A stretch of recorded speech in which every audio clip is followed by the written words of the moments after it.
Cruise control ലോക്കായി. കഴിഞ്ഞ ദിവസം ഒരു വീഡിയോ ഞാൻ കണ്ടു, അപകടത്തിലേക്ക് പോയി. എന്തോരം ഭാഗ്യത്തിന് ഡ്രൈവറുടെ ജീവൻ രക്ഷപ്പെട്ടു. വളരെ സന്തോഷമുള്ള വാർത്തയാണ്. കാര്യം ജീവിതം ഒരു സെക്കൻഡിലാണ് പൊലിയുന്നത്. അപ്പോൾ അദ്ദേഹം രക്ഷപ്പെട്ടു. അപ്പോൾ ഞാൻ പറഞ്ഞത്, ഈ ക്രൂസ് കൺട്രോൾ ആക്സിലേറ്ററായിട്ട് ഉപയോഗിക്കരുത്. ഞാനിത് ചിലപ്പോൾ ഹൈവേയിൽ ആക്സിലേറ്ററായിട്ട് ഉപയോഗിക്കാറുണ്ട്. ഇതാണ് കൈ കൊണ്ട് തന്നെ, കാല് കൊടുക്കാതെ ആക്സിലേറ്റർ ഞാൻ ഉപയോഗിക്കും. ഓക്കെ, അത് തെറ്റാണ്. നമുക്ക് ചെയ്യാം, പരിചയത്തിൻ്റെ പുറത്താണ്. അത് എപ്പോഴാണ്? ഹൈവേയിൽ. നമുക്കറിയാം സ്ട്രെയിറ്റ് റോഡാണ്, ഹൈവേയിൽ വേറെ വണ്ടിയില്ല, ട്രക്ക് മാത്രമേ ഉള്ളൂ നമ്മുടെ ലൈനിൽ. നമ്മളത് ചെയ്യുന്നു. എന്നാൽ കാറിലേക്ക് വരുമ്പോൾ നമ്മൾ ചെയ്യരുത്.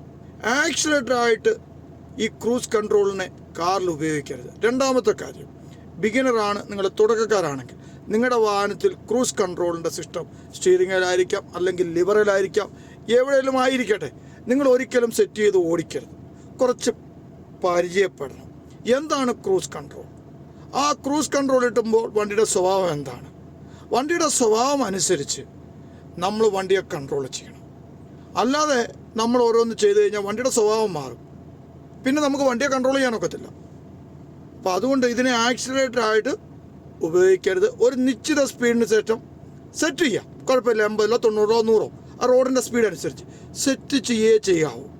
എന്നിട്ട് ബ്രേക്ക് ഇടുമ്പോൾ അത് ഓഫ് ആയിക്കോളും. Thank you.